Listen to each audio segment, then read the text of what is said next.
All right, welcome to The Explainer. Today we've got an incredible story for you. The story of Vince Fuccarelli. This is a man who went from being the head of one of Australia's most notorious criminal biker gangs to a devout Muslim. It's a journey packed with extreme wealth, shocking violence, and a transformation you have to hear to believe. So this was Vince Fuccarelli's world, right? At the absolute peak of his power. He was this feared gangster, and he had all the stuff that comes with it. The money, the cars, what he calls the bling-bling. From the outside, it looked like he had absolutely everything you could possibly want. But here's the other side of that coin. This was the price. This quote, it just cuts right to the brutal reality that completely shattered his world.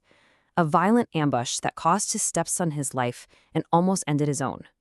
This one moment, this became the pivot on which his entire life would turn. Okay, so let's get into it. How does a man go from being a mafia boss to a community leader? To really get it, we've got to rewind and take a look at how he climbed his way up through the criminal underworld.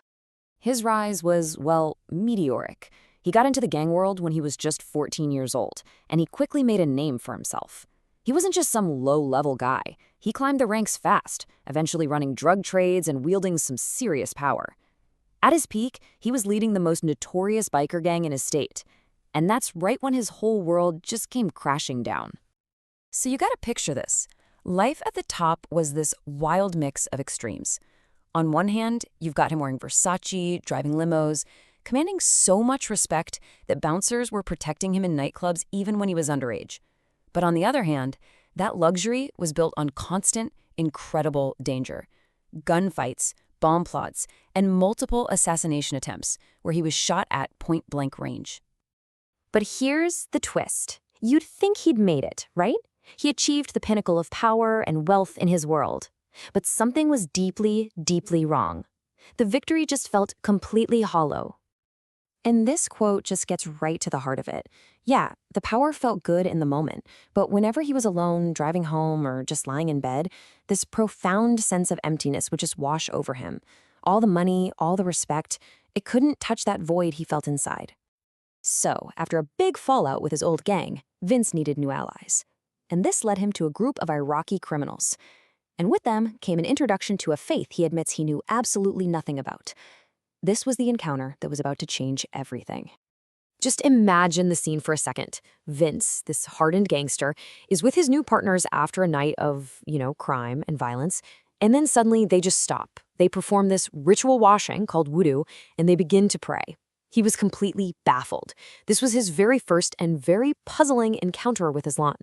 So he starts talking with these guys, and what he learns just rocks his world. He finds out that in Islam, Jesus isn't seen as God, but as a deeply loved and respected prophet. He learns that the Virgin Mary, who's only mentioned a few times in the Bible, has an entire chapter named after her in the Quran. The rules against pork and alcohol and worshiping idols, it all seemed to line up more with the original scriptures than the traditions he'd grown up with. He just felt betrayed. Like his whole life, the beliefs he'd held onto started to crumble. So on the third morning of being with them, he just walks up to his new friends and makes a decision that completely stunned them. They asked him to repeat the Shahada, the declaration of faith, and in his own words, it just came out of him like a flowing river, absolutely perfect on the first try. In that moment, he became a Muslim. And he said for the first time in his life, when he put his head to the ground to pray, he felt this overwhelming sense of peace. But that newfound faith, well, it was about to face the ultimate test. The life he was so desperately trying to leave behind, it wasn't finished with him just yet. He planned one last deal. We're talking a $20 million drug deal that was supposed to be his ticket out of that life for good. But the buyer wasn't there for a deal. He was there for an assassination. The whole thing was a setup, and in an instant, his stepson was shot and killed, and then the gunman turned the weapon on Vince and just emptied the clip. He survived, but his nightmare was really just beginning. They denied him bail, so he was literally chained to a hospital bed. And he says the hardest moment of his entire life was being forced to watch his own son's funeral on a television screen. Unable to be there, unable to say goodbye. The guilt was just crushing him. After the hospital, they sent him straight to a high-security prison and threw him into a segregated punishment cell. And it was there, in the total darkness, alone with his grief, that he was reading the Quran and he came across one specific verse. This was it. This was the line. When he read the words, "Everything is written," he said it was like a physical release. The knot of guilt and anxiety and depression that he'd been carrying, it just vanished. The immense weight on his shoulders was just gone in an instant. And the way he describes this moment is just incredible.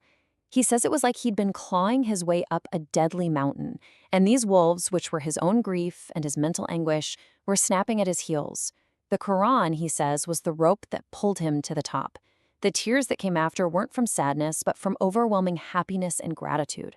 His faith was now rock solid. So after he was released from prison, Vince Focarelli was a completely different man. He started building a new life, not on the foundations of crime and power, but on faith and serving others.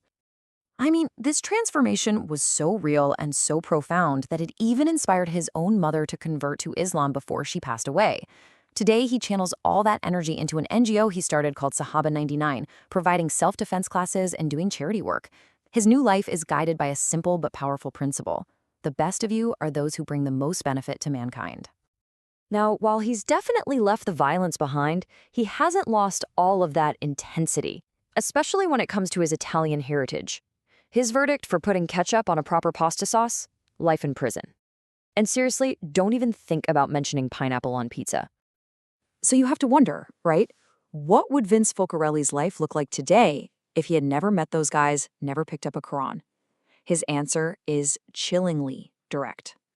He is absolutely certain, no doubt in his mind. He believes he'd either be dead, assassinated by rivals, or serving a life sentence for killing someone else.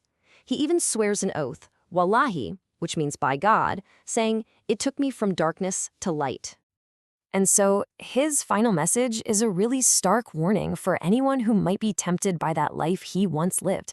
That whole promise of glory and loyalty, the pot of gold at the end of the rainbow, he says it's all a myth. There is no happy ending. There's only a dark tunnel. A powerful end to an unbelievable journey.